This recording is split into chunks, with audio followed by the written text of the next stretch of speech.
It is. Absolutely. You can turn the water into wine if you like. I'm not Jesus. That time of year. It is that time of year. So should we get started? Yeah, happy to get started. Okay. Hello guys, welcome to this talk. This is about a very interesting talk about nuclear fashion. It's more about energy within the fashion industry. I've got Henry here. Would you like to introduce yourself? Yeah, so I have nothing to do with fashion. I work in the nuclear industry, but on my side, I'm extremely passionate about talking about energy and sustainable energy and sort of having those conversations. So yeah, I'm sort of volunteer in that sense, and I went to COP26 last year sort of to talk about nuclear energy primarily, but just to have conversation about energy and sustainable energy. So yeah, because most people have really negative connotations of nuclear energy, really. But we'll get into that. So today we're just going to be talking about how energy can neither be created nor destroyed, only transferred. With the current rise in fossil fuel prices and a sharper focus from consumers on the environmental costs, understanding energy impacts is crucial for future energy systems. Sustainable energy will play a vital role in supporting sustainable fashion. Engaging on this topic is Henry Preston, a physicist and volunteer with the Nuclear Institute's Young Generation Network, YGN. I think we've got some members over there. Hello. In the back. Came with him. Thanks for joining. As he said, he attended. They kind of had to come down. They had to come down. They attended COP26 in Glasgow last year, along with many more of the global YGN, to talk about nuclear energy. He joins us to provide an outside perspective from the energy sector and to learn more about the future of sustainable fashion. So, why is energy important? So, thank you for the introduction, and thank you actually for having me. I've had a bit of walk around, and yeah, such a cool space, such an amazing sort of thing you put on. So, yeah, it's brilliant. Thank you very much for having me. Why is energy important? So, energy, it's everywhere, it's all around us. But if you look at just quality of life, the use of energy and access to energy is the number one thing that correlates with that. So like during the pandemic, people were saying, greenhouse gas emissions went down. But actually that was because there was a reduction in the quality of life. People couldn't go out.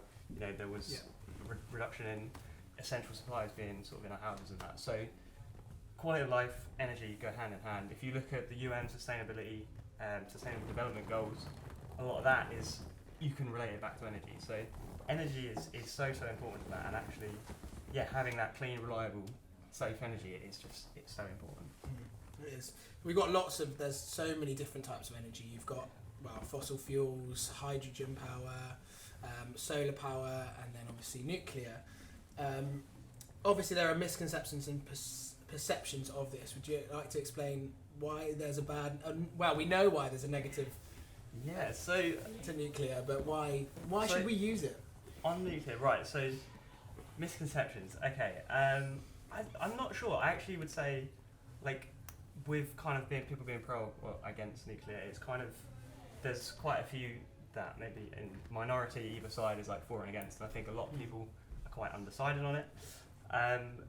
One of the big things, and there was a study by the Institute of Mechanical Engineers, they said only a quarter of young people in the UK, so I think young people was under 30, know that nuclear is actually a low carbon source. So when I say low carbon, that's on par with some solar and wind and hydropower, so those sort of energy. So there's many ways to produce energy, as you know, but the key thing for the world that it's facing now is actually producing it in a low carbon manner. So and the reason I sort of volunteer and talk about energy, and particularly nuclear, is because I feel like no one's talking about it. And so you mentioned about COP26. So us in our Young Generation Network, we sort of ran this campaign about net zero needs nuclear, and it's actually the first time that kind of young people went there and spoke about nuclear. For something that it produces 10% of the world's energy, and actually it's the biggest provider of clean energy in the Western world, but we're not talking about it. So that's, again, it's just one of those things that we need to have that conversation, really. Yeah, because I remember us having a chat when we were actually out on a bar crawl. When we started coming up with this talk. And we were talking about it, and I was just so not anti, but I was questioning why nuclear could even be used. Because obviously you've got Chernobyl, which people are scared about. So, and then you managed to talk me around somehow to enjoying nuclear. So on Chernobyl, I'd say watch the HBO series because it's really really good actually in terms of, I think it's on point. It shows a good thing of kind of what went on. In terms of that, I'd say three things of, there's a terrible culture in terms of when they were operating the plant. Just terrible design, and it was just fundamentally incredibly cheap. So, but yeah, watch the series if you want to know about Chernobyl, I'd say, because it's a good depiction of what happened, and obviously a terrible tragedy. Because you've got alternative energy sources like solar, which obviously everyone is raving about, and solar panels and wind power as well. Solar, for example, well, it's seen as a good thing, but producing actual panels has a really negative effect on the environment, and the panels themselves can't biodegrade very easily. In fact, is it lithium that they use in it that doesn't degrade very easily? There's a bunch of different sort of rare earth metals that are used. But I would say, I don't want to come here and just talk down on solar, because actually I would never be sitting here and advocating for 100% nuclear. It has to be a mix of sources that we have. That's the whole thing. If you want a secure, reliable energy grid, that's what you need. So solar is doing amazing things in terms of bringing that price down. That has done over the last 20 years, and that's been a key factor in sort of reducing emissions. I guess it's the deployment of solar, so you can put it on roofs, which is great. It takes up sort of that unused space, you could say, and it's places you can put it in, hard to sort of decarbonise places. So solar's got a lot of good things for going it, but of course there's that impact side of it, like you mentioned there about waste, and it's kind of that thing of out of sight, out of mind. So when solar panels go and get sent elsewhere in the world, we forget about them, but we need to think about that full life cycle analysis. So at the end of their life, are they going to be recycled properly? Are we going to manage that? It's very similar to fashion, because it's out of sight, out of mind. Like half of the stuff that goes into vintage stores gets sent to a place like Africa. Massive problem in Ghana. At the moment, they've got one of the biggest second-hand markets in the world, actually, and there's an article on it, and it's pretty much disgusting that how much stuff from Oxfam and places like that just gets shipped there, and obviously we don't care over here because it's like, oh, we've done something good, and obviously giving to charity is a good thing. I'm not, you said, I'm not saying it's a bad thing, but there's obviously negative connotations to every single aspect of things. It's that impact, isn't it? And it's actually just taking a moment to sort of think about it and think about that impact of it. Yeah, really indeed. So we had this conversation, and then you wanted to kind of talk about, there was a story that you wanted to tell. Oh, right, yeah. So I really want to hear this story, because you haven't told me about this story. So when I was talking about energy impacts, I ended up doing this at a COP, which was kind of bizarre. But I watched the film Monsters Inc. before I was giving a talk, and it just set me off. I was like, oh my god, this film is about energy. And of course, so in Monsters Inc., your two protagonists, Sully and Mike, they work at the Monsters Inc., which is an energy plant where they send monsters into kids' bedrooms to make them scream, to harness the screams, to power the monster world. Yeah. And that is something that we all just accept, because monsters go into kids' bedrooms and make them scream, right? We accept that. Yeah. But then the plot unfolds, and they're like, right, we're going to kidnap a child, and we're going to make them scream forever. And we're like, no, you cannot do that. That is so unacceptable, and it's the same. Even the monster's like, I don't think this is good. This is not going to fly. But by the end of the film, they then realise you've got mics in the bedroom, and he's making everyone laugh. And it's actually producing more energy, and it's more efficient now. Of course, energy isn't that black and white, but they took something there that's quite funny with that sort of, we think monsters should be in the bedroom scaring people, but actually, flip it around, and it's a nice way of looking at energy impacts. There is always an impact. You're always going to have to put the monster in the bedroom. Yeah. But let's try and make them laugh rather than cry. Yeah, so that was the story that I like that story a lot, because it does bring a lot to mind if you think about it, because it is all about energy. But in terms of nuclear, what do you see its role in fashion? So, thank you. Yeah, let's bring it back to fashion. So with the fashion industry, I think it is accountable for about 5% of greenhouse gas emissions globally. And about 80% of that is related to the supply chain of fashion. So, there's a lot of energy intensive industry in terms of things like dyeing, wash houses, and a lot of it is heat intensive. And so with nuclear reactors effectively, it's a giant kettle. It produces heat to power steam if you're doing electricity. But you can actually use that heat for sort of alternative applications, so things like industry, and so it could go in sort of things like fashion. And also the sort of location of those supply chain things, so in Southeast Asia, that's a lot of places. Out there, it's traditionally you're burning coal, biomass, things like that, which is really damaging to the environment. So if we can actually look to use alternative sources of energy, I think nuclear can have a role in that, as well as using solar and wind and everything really that's on offer. But yeah. Yeah, because you sent me an article on them putting mini nuclear reactors into each individual factory. Was it 8,000 factories or something like that they've put them into? So this is something, it's in, I can't remember if it's Bangladesh or Vietnam, but there's a few nuclear companies out there that are looking into micro reactors. Yeah.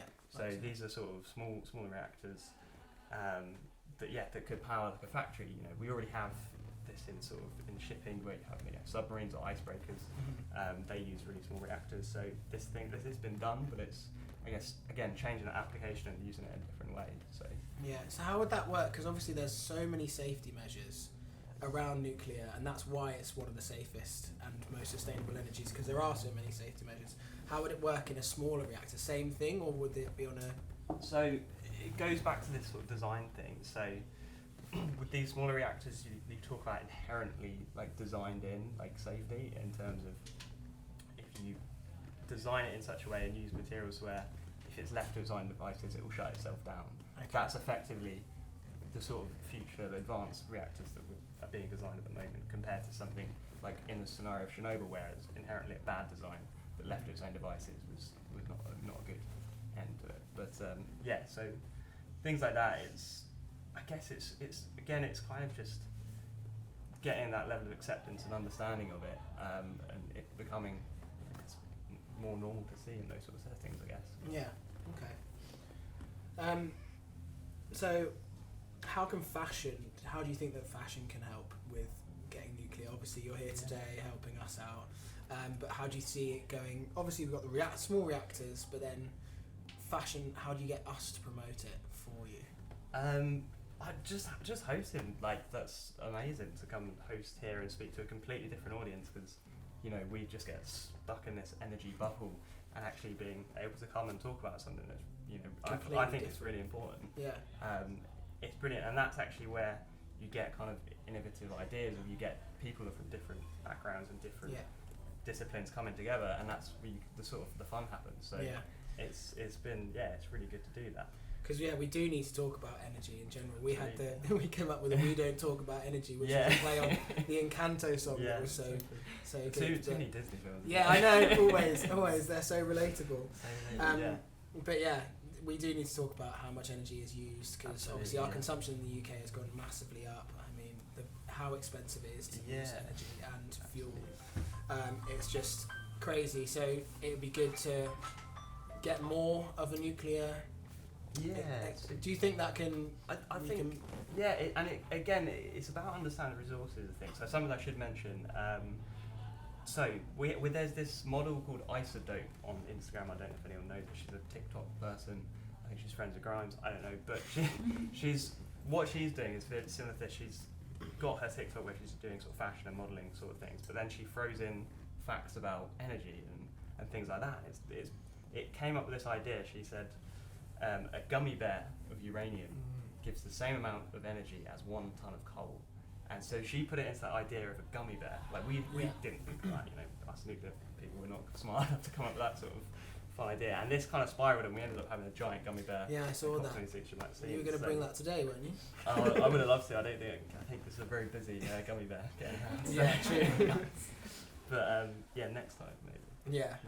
But putting it into perspective, little things like that actually makes a huge difference, because it kind of, not that it dumbs it down, but it brings it down to a level where people can understand it and get on board with on a more manageable level.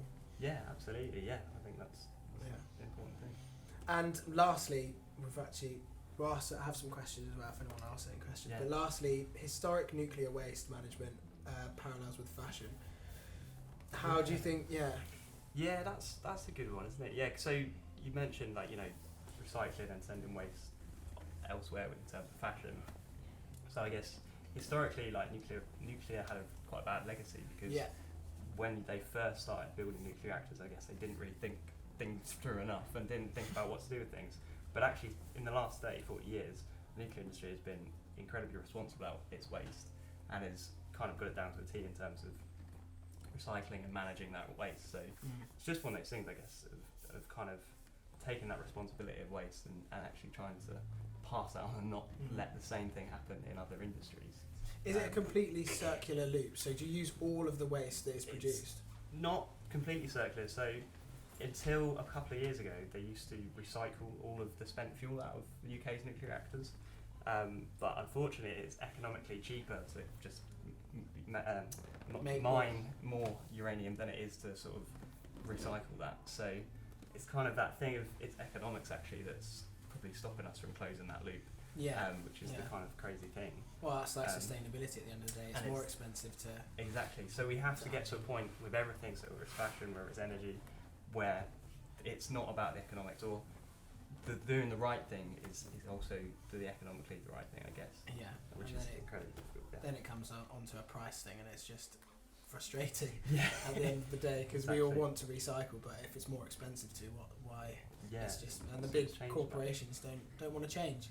Yeah. Which is a shame. Well, does anyone have any questions? Yes. Go ahead. So currently where the nuclear waste is sent to?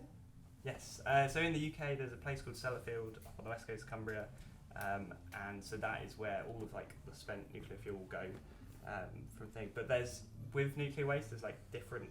There's a 3-tier hierarchy system. So you've got low level waste, medium, intermediate level waste, and high level waste. So your low level waste, most of that can be sort of cleaned, and this is 90% of nuclear waste can be sort of cleaned, and that will end up in landfill.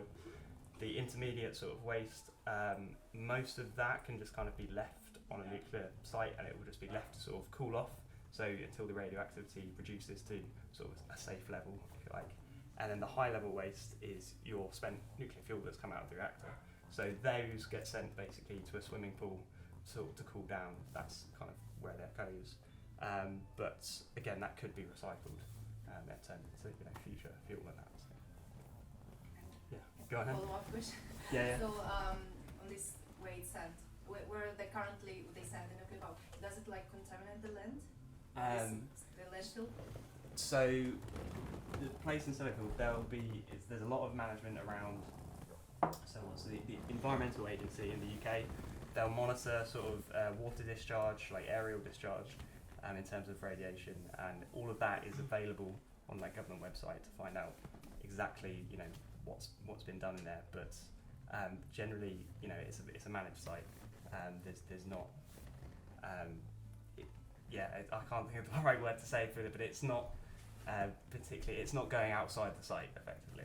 Because you told me a story about how they ship it, and it's in a concrete container, and didn't one of them fall off, and everyone thought it was going to smash, and it fell off the back, and then they were like, oh shit, and then it was absolutely fine because it's just a massive concrete block, and it didn't break at all, and it contained it. Yeah, so there's always those of sort of testing of those sort of things. If you're going to carry that sort of material in something, you've got to test it to the max and that. Oh. I was just going to add to this. There's a cool video, you can find it on YouTube, where one of these containers, they put it on a train track and they drive a train into it, and the train gets demolished. The thing that's holding the nuclear waste, it's got a couple of bumps and scrapes, and some of the paintwork's a bit scratched, but it's fine. These things are nigh on indestructible kind of containers. But the landfill, you cannot use this land anymore, ever? Oh, sorry. So when I said landfill in terms of low level waste, so it's effectively, it could be things like gloves or just clothing operators have worn that have been, say, in an active area. When it's active, that's an area around on a nuclear site. And if that has picked up any contamination, then it would be deemed as sort of nuclear waste. But it's significantly low levels of radiation that it's no harm, so it can go into landfill effectively. So although it's called nuclear waste, it's not really. It's such a low level waste that it's not a problem. If it's gloves and stuff, could it then be recycled and made into other products? So when I work on nuclear power stations, and we get to wear our super suits, I guess. Whereas if all of that goes into sort of just industrial wash processes. So it's all reused by lots of operators over the years. Some of them are just quite old. You can see how many different companies over the last 40 years have things, because you see the different logos on the clothing. Oh, amazing. So most all of that is just it's washed and it goes reused constantly. Yeah. So it is literally really low level. It's just because it's been close to nuclear waste. Yeah, but like I said, Nuclear it power. goes to landfill, so it's not any problem there. Okay. Yes, go ahead. Oh, Go on, Dan. sorry. Yeah. Hi, Dad. As I was growing up, we had the campaign for nuclear disarmament, and Yeah. that's where a lot of fear came in, because nuclear energy is connected with nuclear weapons. And there was a lovely little nursery rhyme at the time: a ring around a neutron, a pocket full of protons, and a fission, a fusion, we all fall down. Am I right? It's a fission that is the nuclear process at the moment. Why hasn't the safe method of fusion had more investment? Because that is not something that produces radioactive waste. Is that correct? Yeah. So great point. So I am talking about fission. So fission is the one that is being used. Fusion is something there's been a lot of research into. There is a lot of funding going into that. So you might have heard of something called ITER, which is like an international thing of lots of different countries coming together. They're building a research fusion reactor in South France. It costs a lot of money because you're effectively trying to create a sun on Earth, a miniature sun, because it's got to be really high temperature, high pressure to actually make a fusion reaction happen. So it's one of those things that's it's a bit of a holy grail in energy to actually achieve that. But if it is achieved, and I think when it's achieved is probably what I should say, it will be a massive game changer in energy. So But it is safe, isn't it? It's the same way that fission is safe, fusion is safe. You're producing energy out of splitting atoms with fission, but with fusion you're putting two atoms together, which produces energy. When I say safe, I mean that fission produces radioactive waste, which needs to then be put into a concrete block, whereas fusion doesn't. So you will get. So with fusion, because you have to effectively. It's different radioactive waste. You're at the different end of atom sizes. So fusion, you take very small atomic number particles. So things you're getting like helium and tritium. Sorry, I'm getting too technical. I don't want to. So with that, you're just getting different isotopes, and they have different length of time in terms of how radioactive they are. So you do still have waste, but it's different waste. It's more that you're radiating the sort of the vessel it's in, I guess. I don't know. Are you better with fusion? I guess with the basics of the questions of it is that if we're going to look at clean energy, if we look at the fashion industry is responsible for X% of the global use of energy. Yeah, 10%. Are we saying that if that energy was completely clean, we would be happy with the global production of fashion? But then there's a risk and a cost in that, because if you're using fission to create that, you've got radioactive waste, which is then got its own risk. Which is the balance in the industry? Yeah, it's finding that I think, balance. as Henry said, it's a balance of having a couple of different types of energy sources being used instead of just one. So if we master fusion or fission, then we don't want to use it the whole time, because then, as you say, it's unlimited energy, and then we can just apparently make unlimited amounts of whatever we want to make, and that's then not a good thing. That brings that's a big question of using it more and more and more. Is that the right thing? I don't know. Yeah. Do we need more energy, So- or is it just we try and make what we have? Yeah. Cynthia? I'm assuming that the fashion industry isn't yet ready yet for nuclear, but are there any other industries that are front runners of using nuclear energy, and what can the fashion industry learn from them? Yeah, good question. So nuclear produces 20% of the UK's electricity. So we're all using nuclear electricity all the time, and so lots of businesses using that. In terms of applications, so I talked a little bit about industry. So the big thing at the moment in the news you might have seen is hydrogen. So hydrogen could be a clean fuel that can replace things like natural gas or perhaps oil and petrol, diesel, things like that. And you can produce hydrogen from nuclear reactors. So there's a lot of sort of research going on into that area. I think a big thing that I'm quite interested in is actually like shipping. So civil ships. So obviously loads of trade around the world is done majority at sea. And if you can actually decarbonise that, because that is using sort of crude oil to power those ships, so if you can use nuclear reactors on that, or using hydrogen produced somewhere else as the fuel, that could be another sort of area as well.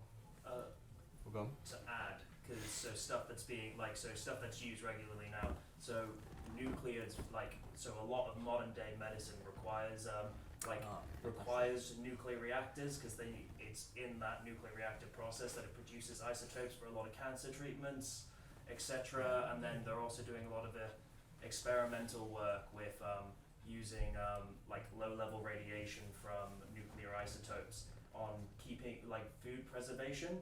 So instead of using pesticides and stuff, or using plastic to cover things, if they just do a small irradiation, it's not hard.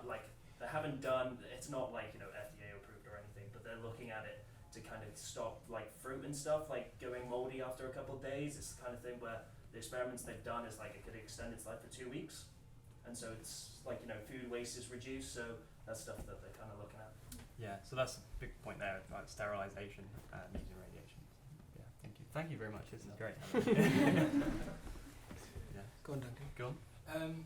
So with the war in Ukraine and Russia, and wanting to reduce the amount of oil and gas that's used from Russia, Boris is making announcements about more nuclear stuff. How viable is that in terms of cost and space and things like that? Yeah, so it's a really important thing that's in the news right now in terms of that, and it's energy security is really important. So having nuclear power plants in this country sort of produce energy is definitely, I think it's a really important aspect of that energy security. You mentioned in terms of cost, the cost it needs help on that in terms of the government. That's why I think they're giving money towards it. But it's one of those things, we haven't built a new nuclear power plant in the UK for sort of 30 years, I think, and they are building Hinkley Point C. But you need to sort of, once you build one and then you do the same build again, and you can kind of get better and better and bring the cost down over time that way. In terms of space, so as I mentioned about the gummy bear fact, so a gummy bear size of uranium, which is the fuel in a nuclear reactor, will produce the same amount of energy as 1 ton of coal. So in terms of space, actually, there was a life cycle analysis of resource and land use of all energy sources, and nuclear came out lowest. So in terms of land resources, it's the sort of the lowest form of energy we could use. So yeah, in terms of space, it's not an issue, I wouldn't say. Go on, question there. So if we were to, obviously when we increase the amount of nuclear power that we're using, would we need to build more power plants, or would we be able to increase the amount coming from power plants we already have? That makes sense. Yeah, I think so. So the power plants in this country at the moment, some of them are coming to the end of their life, so they're getting to the point where they've been operating for 40, 50 years, and they're now needing to come offline, and we need to replace those really.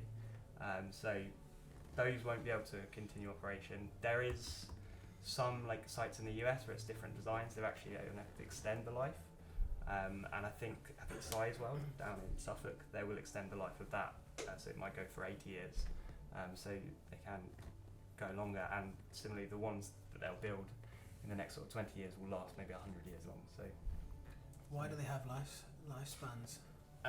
It comes to design. So in this country, the design of reactors that we built in the 60s and 70s, they used graphite as the building blocks, and over time when you irradiate that material, it affects the structural integrity of it, so you can't rely on that being sort of, I guess, it comes back to a safety case. So that is monitored in terms of that property, how it's performing, and so over time it gets to a point where you say that's enough, we have to leave that be now. Okay, and then do you just leave it there? It doesn't. Can you get rid of it? Can you demolish it and then start again? So with that graphite, for example, that will sit inside the same building for sort of, I don't know, X amount of years until it's sort of cooled down and reduced to sort of a safe level of radiation, before it can then sort of be carefully dismantled and it'll go into a waste stream then. The proposed future nuclear sites, I think all of those will go to sort of existing nuclear sites, or perhaps even replacing coal-fired power station sites around the UK. That's how I understand the siting sort of process. So, yeah. One at the back, is there? Oh, hey. Hi.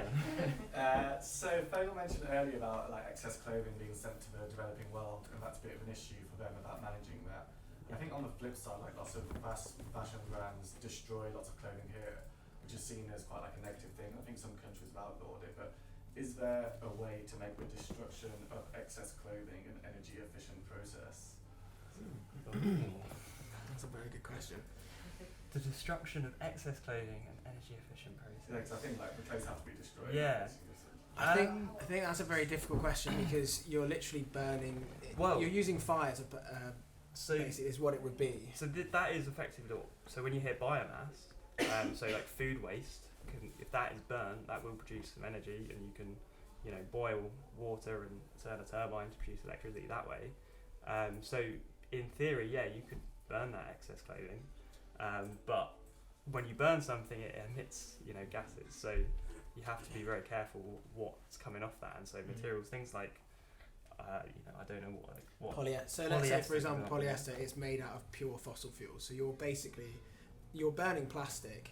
So you'd effectively doing the same thing as burning 100,000 bottles exactly of plastic bottles. So that would then pollute into the environment. So if you can find a safe way to then dispose of those pollutants, then I think it could be a very viable option. But you'd have to constantly burn clothes on a regular process, and I don't think that's a very viable energy source, because that means that people can just make more clothes and then you can just throw it in the fire. Yeah, I think that's it's another one. But I guess on that front, carbon capture and storage would be the way to sort of, I guess, do that in a cleaner way. Yeah. Sorry, you had a question, yeah? Compared to other fossil fuels, how finite is uranium? Oh, good question. I mentioned at the start about reprocessing and recycling of uranium. So effectively, you could just continue to recycle and close the fuel cycle, and just recycle uranium, because nuclear fuel, when it goes into reactor, only about 5% of it gets kind of used in reaction, and then it comes out. So it's kind of like it's not actually that efficient, but because so much energy is produced by just that small amount of material, that's enough. But then the rest of it you can recycle and can continue to recycle that. In terms of like mines around the world where they're getting uranium, I don't know exactly how much, but there is also uranium in seawater.